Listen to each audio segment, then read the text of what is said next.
వాక్య ధ్యానము నిమిత్తము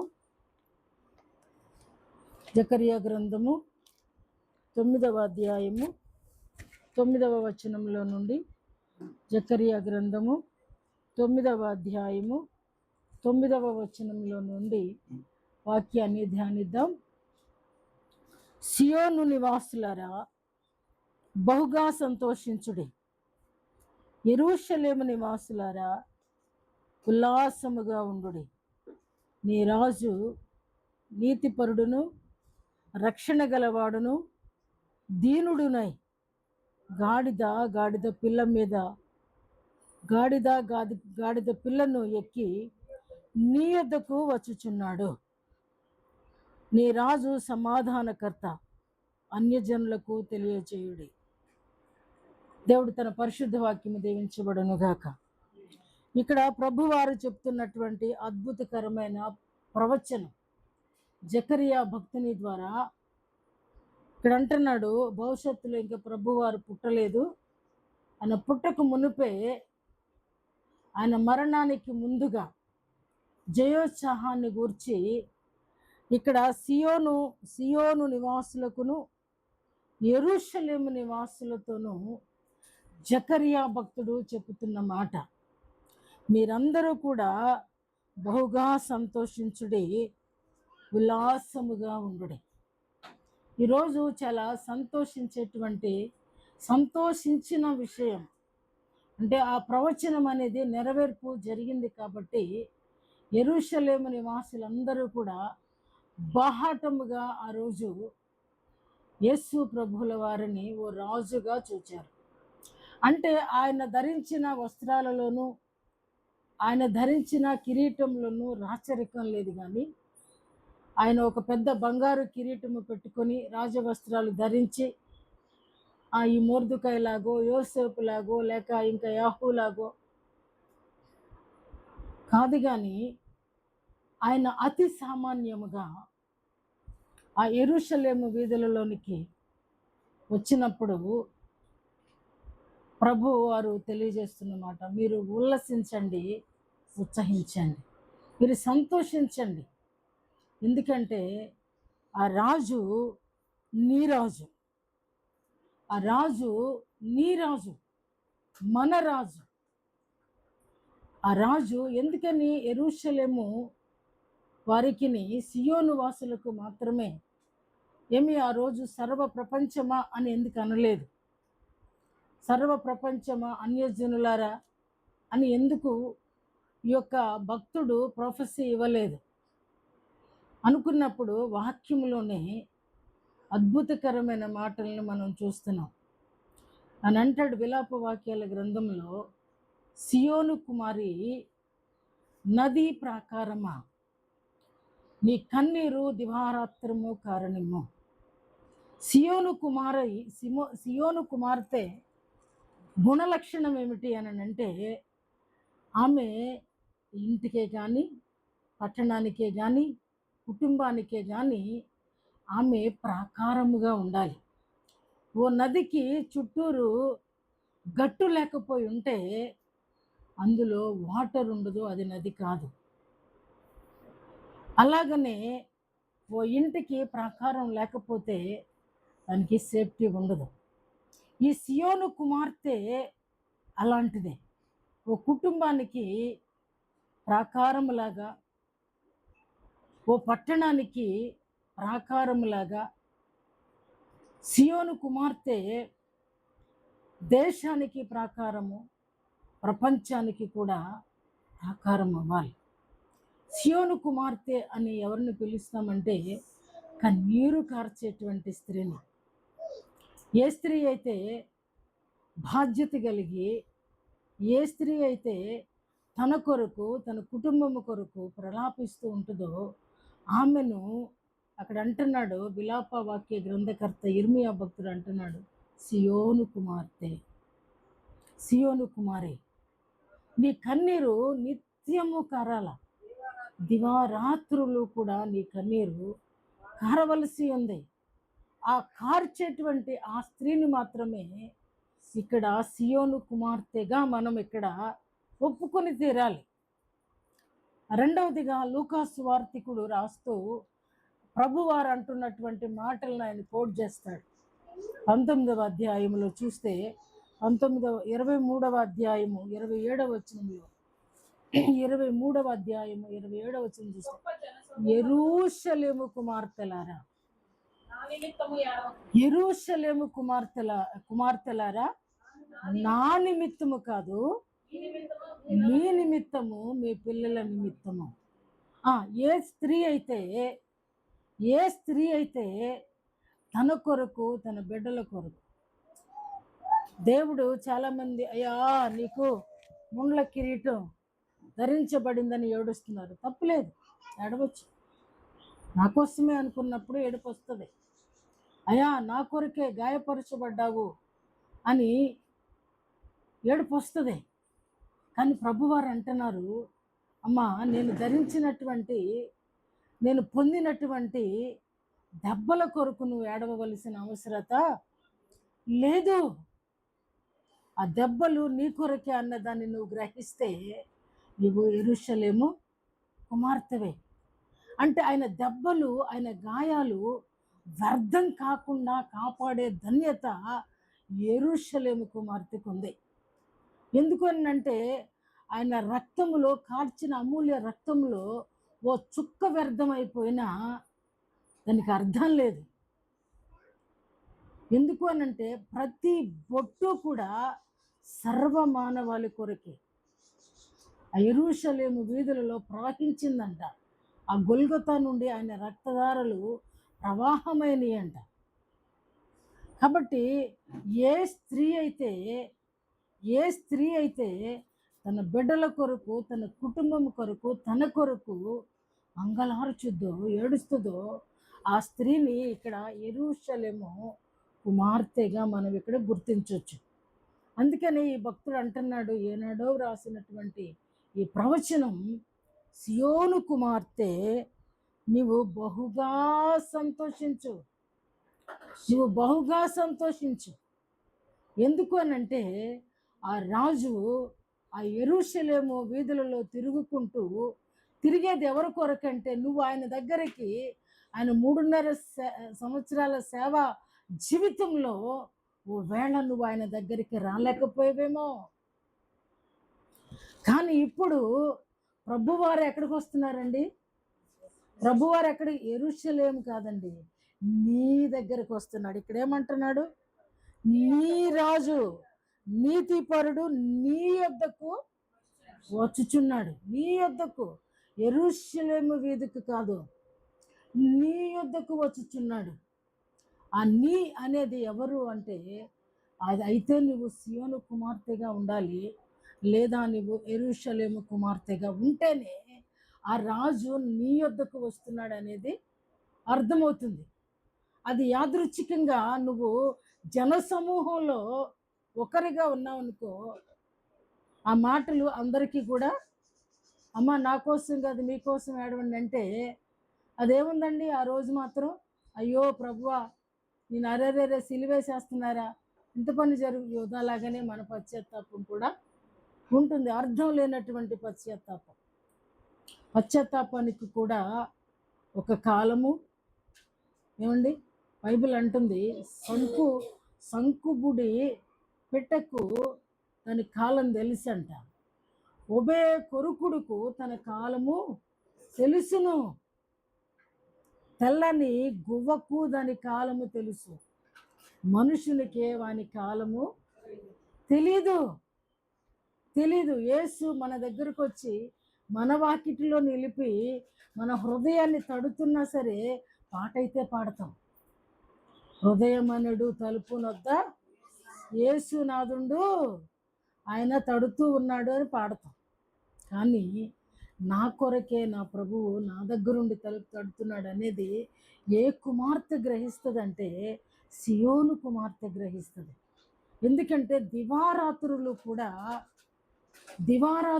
కూడా ఆయన ప్రసన్నత కొరకు కనిపెట్టేటిది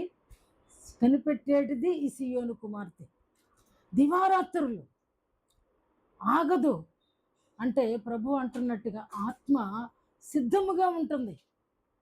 ఒకవేళ శరీరం విశ్రమించిన ఆత్మ సిద్ధంగా ఉంటుంది. ఇన్ టైంలో తక్కువని లేచి కూర్చుంటావు. కాబట్టి ప్రభు అంటున్నాడు ఈరోజు ఆ ఖర్జూరపు మట్టలు, ఎందుకంటే ప్రతి రాజు కూడా ఈ యొక్క ప్రభువు ఈరోజు యెరూషలేము వీధులలోనికి రావడానికి గల కారణం ఏమిటి అని అంటే పస్కా పండుగ, అంటే పులియని రొట్టెల పండుగ. ఈ పండుగ ఎక్కడన్నా ఉందా అని మనం చూస్తే లేవియా కాండం చూద్దాం ఒకసారి. లేవియా కాండము 23వ అధ్యాయము 40వ వచనాన్ని ఒకసారి చదువుకున్నప్పుడు ఆ పండుగలో ఆ దేవుని ప్రజలు ఏ రీతిగా ఉండేవారో మనం గమనించినప్పుడు చదవండమ్మా.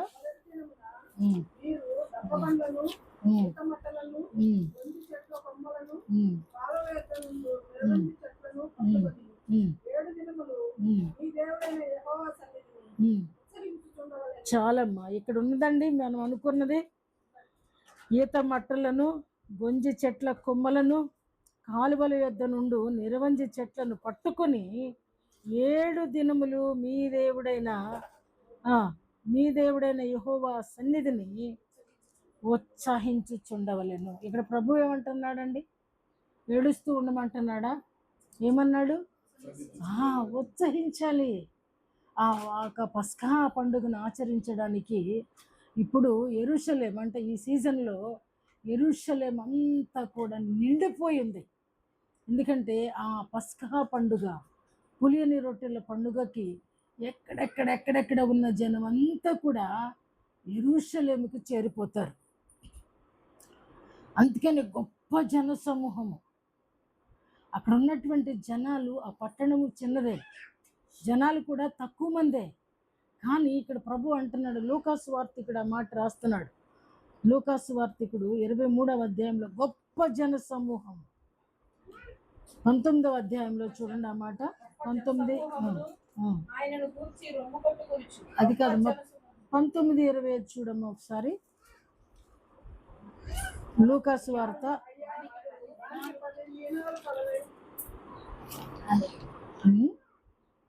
ఏం చదివారు?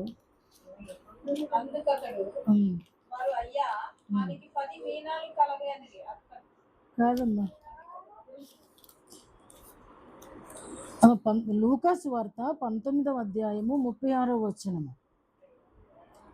36వ వచనం.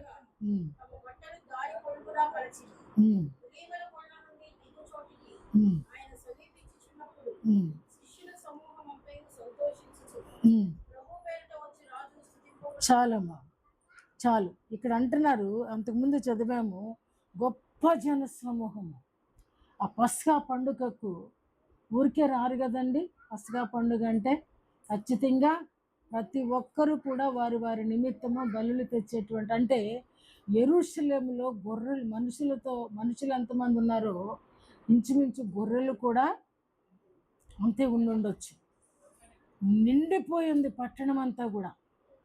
ఆ పట్టణం అంతా నిండిపోయి ఉన్నప్పుడు అక్కడ ఆయన వీధులలోనికి ఓ గాడిద మీద ఎక్కి, సాధారణంగా ఈ గాడిదని గురించి బైబిల్లో చాలాసార్లు వ్రాయబడి ఉంది. అబ్షాలోము కంచరగాడిద మీద ఎక్కాడంట. అబ్షాలోము కంచరగాడిద ఏం చేసిందండి? వాడిని ఎగురుకుంటా వెళ్ళి మరణానికి అప్పగించేసింది గాడిద. రెండవది, అదే గాడిద బిలాముని ఏం చేసిందండి? ఆడు తినాల్సినటువంటి దెబ్బ తన గాడిద తిని వాడిని సేవ్ చేసింది. అదే గాడిద యేసుక్రీస్తు ప్రభువారిని వీధుల్లో మోస్తూ ఉంది. ఆ గాడిద సాధారణంగా బైబిల్లో లేవియా కాండంలో చూసినప్పుడు అపవిత్రమైనది అని ఉంది. గాడిద కాదు, డెక్కలు కలిగి నెమ్మరు వేసి అట్లా ఉంటుంది అన్నమాట. పవిత్రమైంది కాదు. కానీ ప్రభువారు ఆయన రాజయ్యుండి అపవిత్రమైన దాన్ని ఎంచుకోవడం, ఆయన రాజయ్యుండి గుర్రానికి బదులు గాడిదను ఎంచుకోవటం కదా, గాడిద ఎంచుకోవటం. టీచర్లకి ఊత పదం గాడిద, అడ్డగాడిద అంటారు. కదా. అడ్డగాడిద, మనమే అడ్డగాడిదలం. ఆ గాడిద బాగానే ఉంది, చక్కగా ప్రభు మాట వింది, తోలుకొచ్చారు, వీధులలో ఆయన కూర్చున్నారు, దారి పొడుగున బట్టలు పరుస్తూ ఉన్నారు. అంటే రాజుగారు వెళుతూ ఉన్నప్పుడు బట్టలు వేసే సంస్కారం ఎక్కడైనా ఉందా అని మనం గమనించినప్పుడు యహు రెండవ రాజుల గ్రంథము చూడండి, యహు 9వ అధ్యాయము 13వ వచనంలో అతనిని రాజుగా అభిషేకించినప్పుడు అక్కడ అతను కూర్చున్నటువంటి ఆ మెట్ల మీద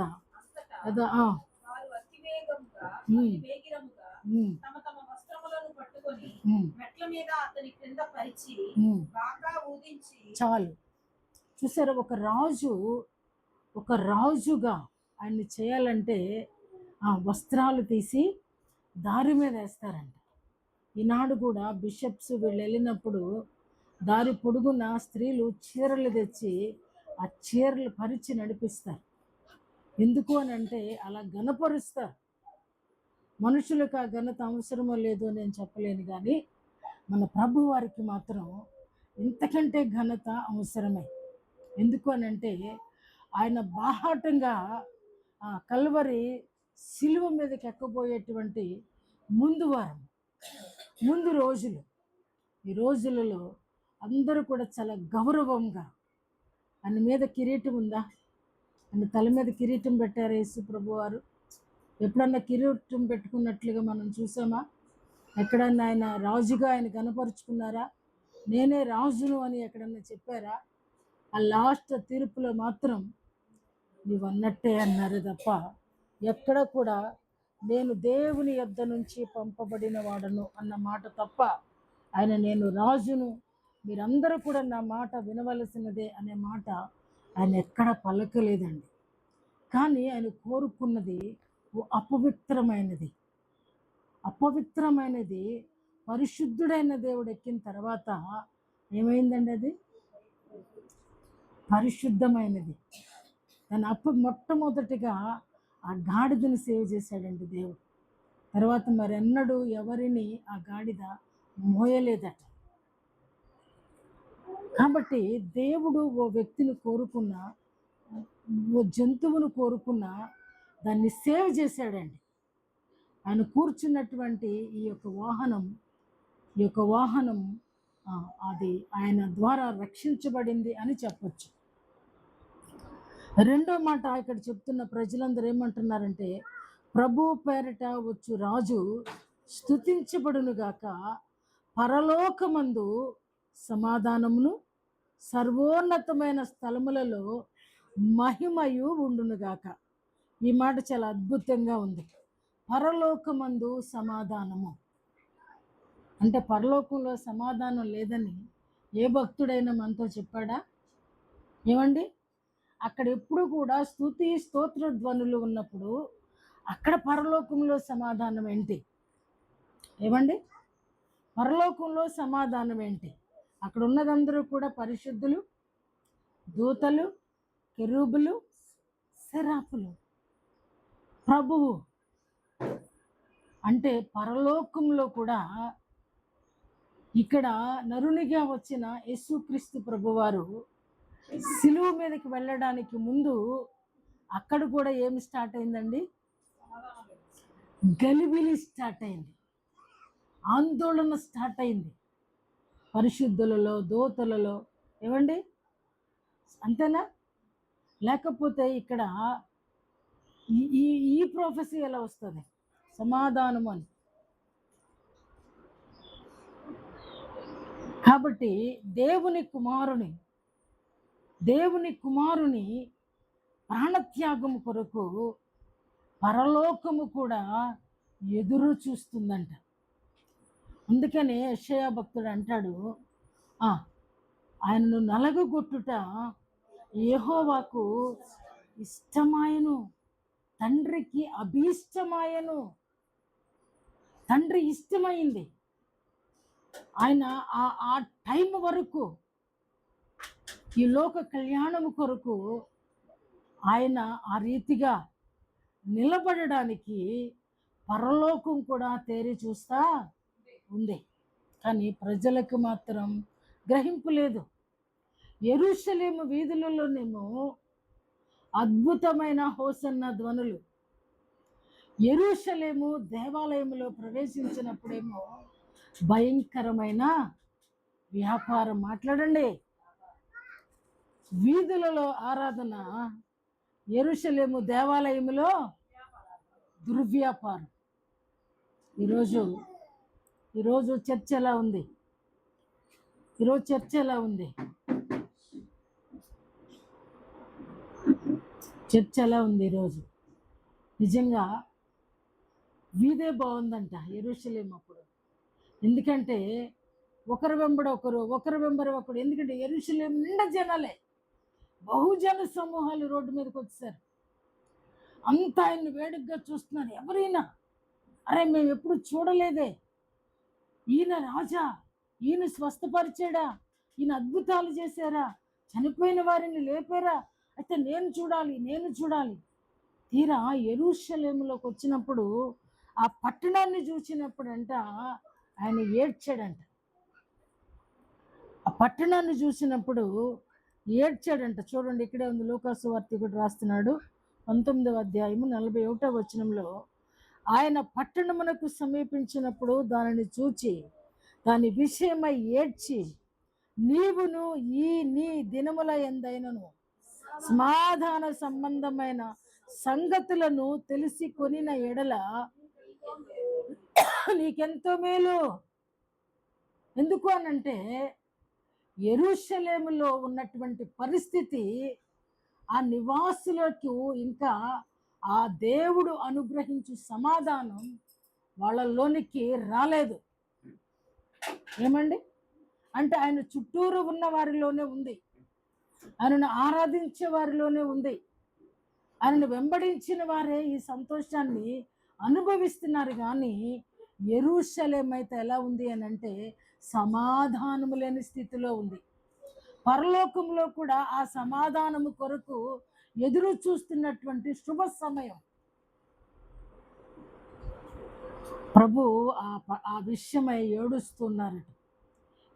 నీ దినమందైన, ఇది ఎవరి దినం అంట? ఎవరి దినం? బతికొండగా అంటారు కొంతమంది తిట్టేటప్పుడు, మీ దినం చెయ్యి అంటారు పల్లెటూరులో. ఇక్కడ దేవుడు అంటున్నాడు, నీ దినమందైనా, ఈ రోజైనా అర్థమవుతుందండి, ఈ రోజైనా ఆయన ఎవరో నువ్వు గ్రహించు.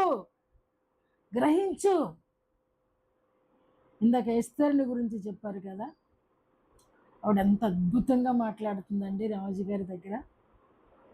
అయ్యా, మేము అమ్మబడిన వారము. ఆ మాటలు చదువుతారా? ఆవిడ మాత్రమే అన్న మాటలు, అన్నీ వద్దు. రాజా, నీ దృష్టికి నేను దయ పొందిన దానను అయిన ఎడల సమ్మతి అయితే నా విజ్ఞాపనను బట్టి, నా ప్రాణమును, నా మనవిని బట్టి నా జనులను నాకు అనుగ్రహింపబడుదురుగాక. సంహరింపబడుటకును హతము చదవమా నశించుటకును నేనును నా జనులు కూడా అమ్మబడిన వారము. చాలమ్మా. మనం ఏంటంటే ఎవరికి అమ్మేశాడంట ఆదాము మనల్ని? ఎవరికి అమ్మేశాడండి? మరణానికి అమ్మేశాడండి. మరణానికి అమ్మబడిన వారము. ఈరోజు ఎస్తేరు యేసు రూపంలో ఉంది, మొర్దెకై యేసు రూపంలో ఉన్నాడు. అమ్మబడిన వారం, అమ్మేసినాక కొనుక్కున్నోడికి అధికారం. కానీ అద్భుతమైన విడుదల. అసలు మాట్లాడే విధానం ఎంత యుక్తిగా, ఎంత వివేకంగా. హస్బెండే చూడవయ్యా అంటలా, రజా అని డైరెక్ట్గా సబ్జెక్ట్లోకి వచ్చేట్లా. అదే అదే అంటాము వివేచన కలిగిన సుందర స్త్రీ. ఓవేళ వివేకం ఉండి ఆ వివేకాన్ని యూజ్ చేసుకోకపోతేనంట పంది ముక్కున ఉన్న కమ్మితో అది. క్రైస్తవుడు జ్ఞానాన్ని ఉపయోగించుకోవాలి. ఇక్కడ అంటున్నాడు ఈ దినమందైనా, అంటే ఈరోజు వేడుకగా నేనే రాజు అని చెప్పకపోయినా అందరూ ఆయనను రాజుగా గ్రహించేటువంటి తరుణము, అంటే నీ సమయము, నీ కొరకు ఇది అనేది ఇక్కడ ప్రభువారు అంటూ నీ కన్నులకు నీకెంతో మేలు, కానీ ఇప్పుడవి నీ కన్నులకు మరుగు చేయబడి ఉన్నవి. ప్రభువు నిన్ను దర్శించిన కాలము నీవు ఎరుగుకుంటివి. ప్రభువు దర్శించిన కాలము ఎరుగుకుంటివి. ఎవడ ఎరుగడంటే జ్ఞానిని అనుకొనువాడు ఎరగడు. నేను జ్ఞానిని, నేను తెలివైనోడిని, నేను తెలివి కలిగిన వాడిని, నాకు అంతా తెలుసు, నాకు అధికారం ఉంది, నాకు బలం ఉంది, నాకు ఐశ్వర్యం ఉంది, నాకు అదం ఉంది అనుకున్నవాడు దేవుని సమయాన్ని, దేవుడిచ్చు సమయాన్ని మానవుడు గ్రహించడు. అట్టివాడు హామాన్. తన సమయం ఏంటో తనకి అర్థం కాల. ఎంతసేపు ఒక వ్యక్తి పాతాళానికి త్రొక్కేయాలనుకున్నాడే కానీ అరే నేను వాడితో పాటు దిగిపోతున్నాను అనే సంగతి, ఎందుకంటే వీడు తెలివైనవాడు, తెలివి కలిగిన వాడు అనుకున్నవాడల్లా కూడా అవివేకి అని ఇక్కడ అర్థం చేసుకోవాలి. ఇక్కడ ప్రభువు నిన్ను దర్శించిన కాలము నువ్వు అర్థం చేసుకోకపోతే శత్రువంట వేళ్లతో సహా పీకేస్తుందంట. శత్రువు గట్టు కట్టి ఇక నిన్ను కదలనీకోకుండా నీ చుట్టూ వలయమేసి, ప్రభువేమో నీవు సియోను కుమార్తెవు, నీవు నదీ ప్రాకారము వంటి దానవు, పట్టణానికి ప్రాకారము వంటి దానవని ప్రభువారు చెప్తా ఉంటే శత్రువంట వచ్చి నీ చుట్టూ కూడా అది గట్టు కట్టిద్దంట. అర్థమవుతుందా? మన సమయము గ్రహించకపోతే ఆయన అంటాడు కదా, ఇదిగో ఈ సమయము కొరకే నువ్వు అధికారంలోకి వచ్చావు. ఆ సమయాన్ని జ్ఞానవంతురాలు సద్వినియోగం చేసుకుంది. వివేకము కలిగిన స్త్రీ సద్వినియోగం చేసుకుంది. గ్రహిస్తాడు. జ్ఞాని అయిన వాడు గూఢాంశాలను గ్రహిస్తాడట. జ్ఞాని అయిన వాడు జ్ఞానాంశములను పరిశీలన చేస్తాడు. ఒక మనిషి గద్దిస్తున్నప్పుడు ఎందుకొరకా నాకు ఈ గద్దింపని ఆలోచన చేస్తాడు. ఇది నా కొరకే, ఇది తీసుకుంటే నాకెంతో మేలు అని అనుకుంటే తప్పకుండా తీసుకున్నవాడు ధన్యుడవుతాడు. తన కొరకు, తన బిడ్డల కొరకు నిత్యము అంగలార్చే యెరూషలేము కుమార్తె అవుతాడు, కుమార్తెగా అవుతారు. అందుకనే ప్రభు అంటున్నారు, యెరూషలేము కుమార్తెలారా, నా కోసం కాదమ్మా, మీకోసమే నేను గాడిద మీద ఎక్కినా, నన్ను నేను తగ్గించుకున్నా. ఇక్కడ భక్తుడు అంటున్నాడు ఆయన సాత్వికుడును. అక్కడ మూడు చెప్తున్నాడు జకర్యా గ్రంథంలో. ఏమంటున్నాడంటే నీ రాజు నీతిపరుడు, రక్షణ గలవాడును, దీనుడు. ఆయన గుణలక్షణాలు చెప్తున్నాడు ఇక్కడ. ఆ గుణలక్షణాలలో చూస్తే ఆయన దీనుడు, నీతిపరుడు, రక్షణ గలవాడు. నీకు ఇవ్వాలంటే ఆయన నీతినిస్తాడు, ఆయన సాత్వికాన్ని ఇస్తాడు, ఆయన గుణలక్షణమైనటువంటి ఆ రక్షణను కూడా ఆయన అనుగ్రహిస్తాడు. ఎందుకొరకు నీ దగ్గరికి రావాలనుకుంటున్నాడంటే ఇదిగో నీకు సాత్వికం ఇవ్వడానికి. నువ్వు ఎక్కడ టెంప్ట్ అయిపోకుండా, నువ్వు ప్రతిదాన్ని నమ్మి నాశనం అయిపోకుండా నీకు సాత్వికాన్ని ఇస్తాడు, ఓర్పునిస్తాడు. రెండవది ఆయన నీతిమంతుడు కాబట్టి ఆయన నీతిలో పాలిస్తాడు. ఆయన రక్షించే దేవుడు కాబట్టి నువ్వు ఏ పరిస్థితిలో ఉన్నా ఆ రక్షణ కవచాన్ని మనకి ధరింపచేస్తాడు. అందుకే ఆయన అంటున్నాడు, ఈరోజు వీధులలోకి వచ్చిన ప్రభు అంటున్నాడు, నేను నీ దగ్గరికైనా బయలుదేరాను తల్లి, నేను నీ దగ్గరికని నేను వస్తున్నాను, నువ్వు ఆహ్వానిస్తే నీ ఇంటికి వస్తా.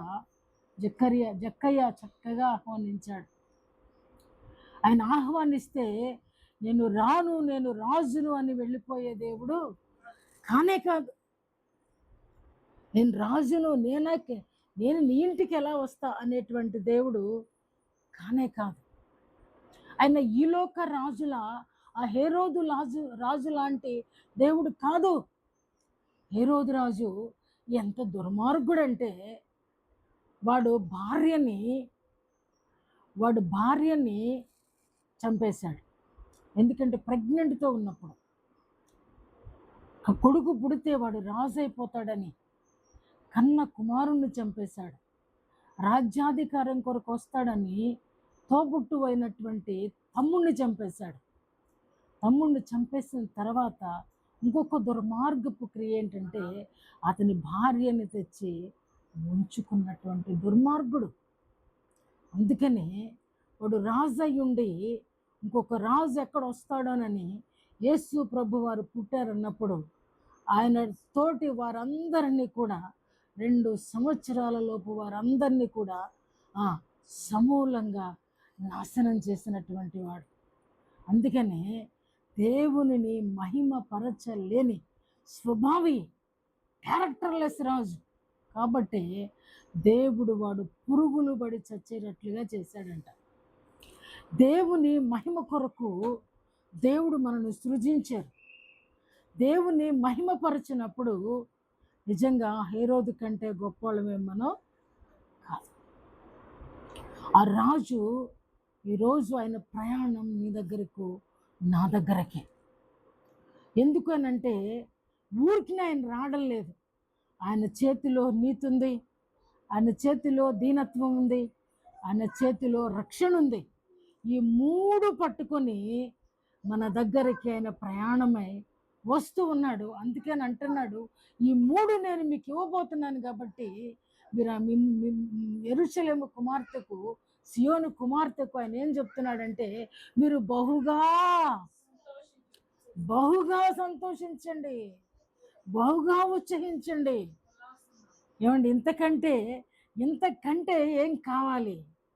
సియోను కుమార్తెకి ఏం కావాలి? ఏం కావాలని కన్నీరు గారుస్తుంది, ఏమి కావాలని దివారాత్రములు ఎదురు చూస్తుంది. ఏమండి, వినబడుతుందా? ఏం కావాల్సి ఆయన దగ్గర మనం ఎదురు చూస్తున్నాం? ఏమి కావాల్సి వచ్చి భక్తిని కొనసాగిస్తున్నాం? ఏమి కావాల్సి వచ్చి ప్రలాపిస్తున్నాం? ఇదిగో ఈ 3 తీసుకొని ఆయన మన దగ్గరికి వస్తూ ఉన్నాడట. నిజంగా వస్తూ ఉన్నప్పుడు యెరూషలేములో ఉన్నట్లుగా ఆయన రాకను గ్రహించలేని స్థితిలో సియోను కుమార్తె ఉందా? లేదా మందిరాన్ని కూడా దొంగల గుహగా చేసిన దుర్వ్యాపారపు పెద్దల వలె యెరూషలేము కుమార్తె ఆలోచన చేయవలసిన సమయం. యెరూషలేము వీధుల్లోకి వచ్చాడు, ఏడుస్తున్నాడు. ఆ పట్టణంలో ఎక్కడ కూడా భక్తి లేదు, ఎక్కడ కూడా నీతి లేదు, దేవాలయం అంటే గౌరవం లేదు. శాస్త్రులు, పెద్దలు వాళ్ళని భక్తిహీనులుగా చేసేసారు. కాబట్టి ఆ పట్టణాన్ని గురించి ప్రభువారు ఏడుస్తున్నారు. మందిరంలోకి వస్తే అరేరేరే ఆరాధనకు బదులుగా దుర్వ్యాపారం, రూకలు మార్చేటువంటి పరిస్థితులు, దుర్వ్యాపారం. పట్టణ పరిస్థితులు ఎప్పుడు గేటు వేస్తున్నారో తెలియదు, ఎప్పుడు తీస్తున్నారో డిజార్డర్. ఇలాంటి పరిస్థితిలో ప్రభువారు ఏడుస్తూ ఉన్నారు. ఏడుస్తూ ఊరుకోలా. నేను దీనుణ్ణి కదా, నేను వీళ్ళు ఏమన్నా అంటే వీళ్ళు బాధపడతారు అనుకోలే. ఆయన కొరడా చేశారంట. ఆయన దేవాలయాన్ని పాడు చేసేవారిని ఆ కొరడాతో కొట్టి తరిమేశారట. ఓవేళ ఈ ఆలయము ఆ ఆలయము కన్నా ఎంతో శ్రేష్టం. గత వారం చెప్పుకున్నాం, ఈ మందిరము చాలా శ్రేష్టమైంది. ఈ మందిరము చాలా శ్రేష్టమైంది. ఈ మందిరములో ప్రభువారు నివసించడానికి గుప్పెడు గుండె చాలు అంటున్నటువంటి ఈ మందిరాన్ని వ్యాపారపు టిల్ల, దొంగల గుహ లేదా యెరూషలేము పట్టణమా? ఒకసారి మనం ఆలోచన చేసినప్పుడు మనకు అనిపిస్తుంటుంది అలాంటిది ఏమి లేదని. ఏమనిపిస్తుంది? అలాంటిదేమీ నా హృదయంలో సరగట్లేదనిపిస్తుంది. అలా అనుకున్నావనంటే హామానుగాడివే. అలా అనుకున్నావనంటే హామానే.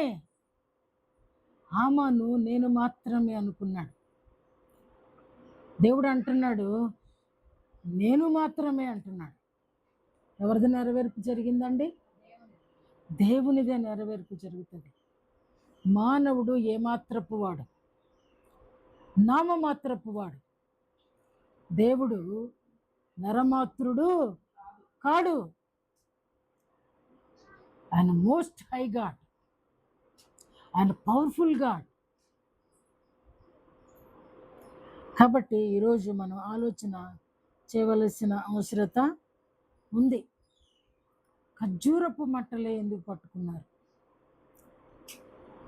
ఇది కూడా కొంచెం ఆలోచన చేస్తే పరలోక పట్టణంలో కూడా పరిశుద్ధులు తెల్లని వస్త్రములు ధరించుకొని ఖర్జూరపు మట్టలు చేత పట్టుకొని, లేదా యెహెజ్కేలు గ్రంథకర్త రాస్తున్నాడు తన 41వ అధ్యాయంలో 18, 19 వచనాల్లో చాలా చోట్ల అక్కడ ఉంటుంది ఖర్జూరపు మట్టలు. ఇది విజయానికి సంకేతం. అంత చదవద్దులేగమ్మ, చాలా చోట్ల ఉంది.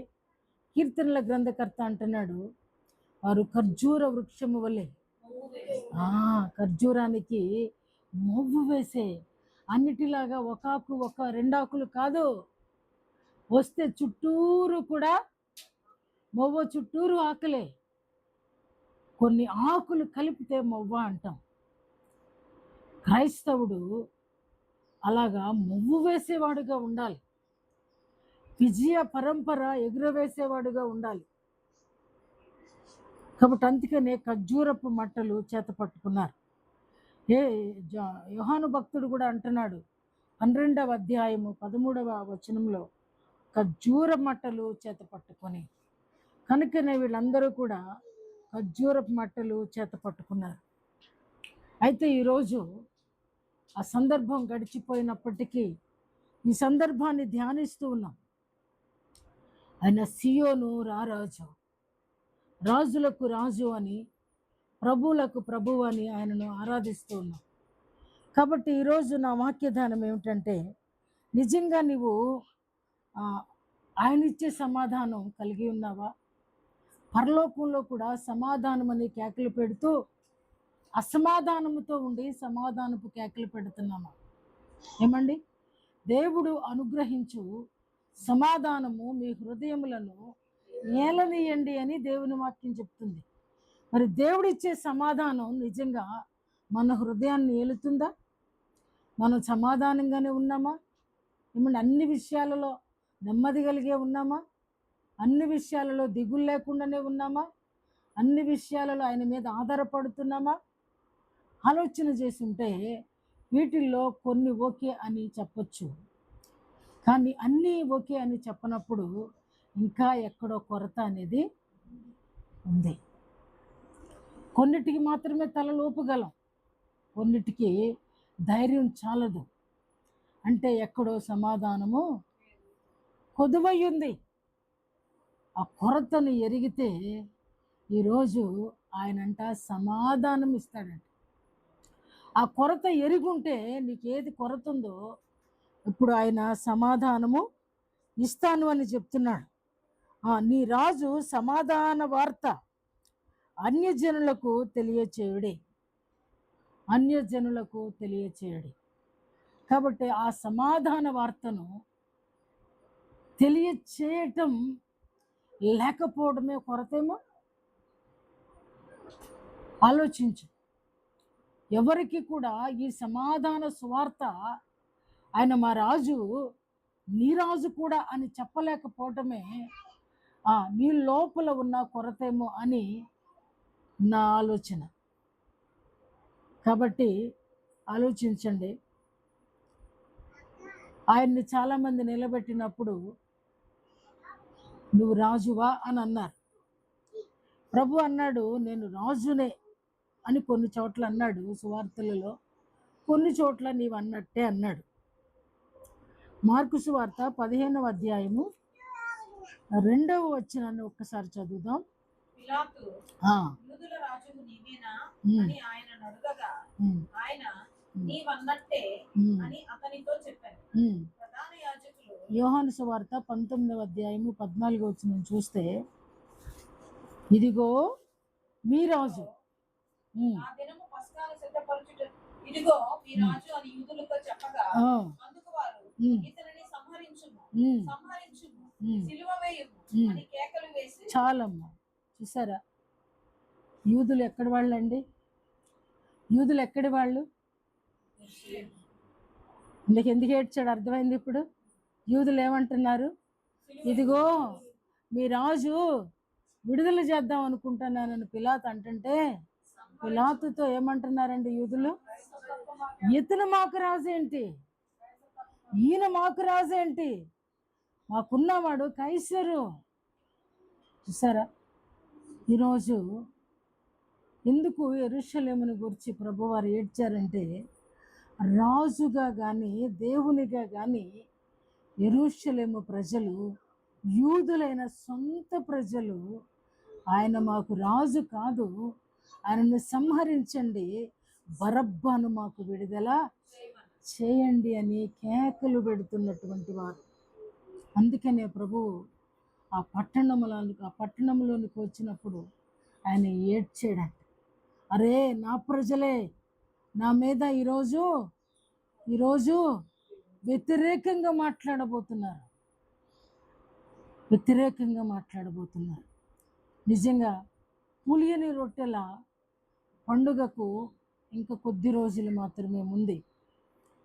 రాజుగా ఇప్పుడు ఈయన్ని ఎవరు అంగీకరించారు అని అంటే మరలా అర్థమవుతుంది ఆయన చుట్టూరు ఉన్నవారే. కాబట్టి ఈరోజు నిజంగా సియోను కుమార్తె, యెరూషలేము కుమార్తె అని పిలుస్తున్న ప్రభు స్వరాన్ని నువ్వు వింటే, ఆ యెరూషలేము కుమార్తెలైనటువంటి యూదులు ప్రభువును అంగీకరించని వారుగా, ప్రభు మీద తిరుగుబాటు చేసిన వారుగా, ప్రభువును అప్పగించిన వారిగా, అన్యాయపు తీర్పుకు ఓటు వేసిన వారిని చూస్తున్నాం. మా రాజు కాదు అంటున్న వారముగా. మరి ఈరోజు మన ప్రభువు అంటున్నాడు, ఇదిగో ఈ రాజు నీ యొద్దకు వస్తున్నాడు. ఎందుకొరకు అని అంటే ఆయన నీతిపరుడు, ఆయన రక్షణ గలవాడు, ఆయన దీనుడు. ఇవన్నీ కూడా నీకు అలంకరింప చేయడానికి వస్తున్నాడు. అయితే నీవు కూడా నేను కూడా ఆ యెరూషలేము పరిస్థితులలో ఉన్నట్లు మనము కూడా రాజుని ఆస్వాదిస్తున్నామా, ఇంకా ఆయనను రాజుగా అంటూనే అవమానిస్తున్నామా?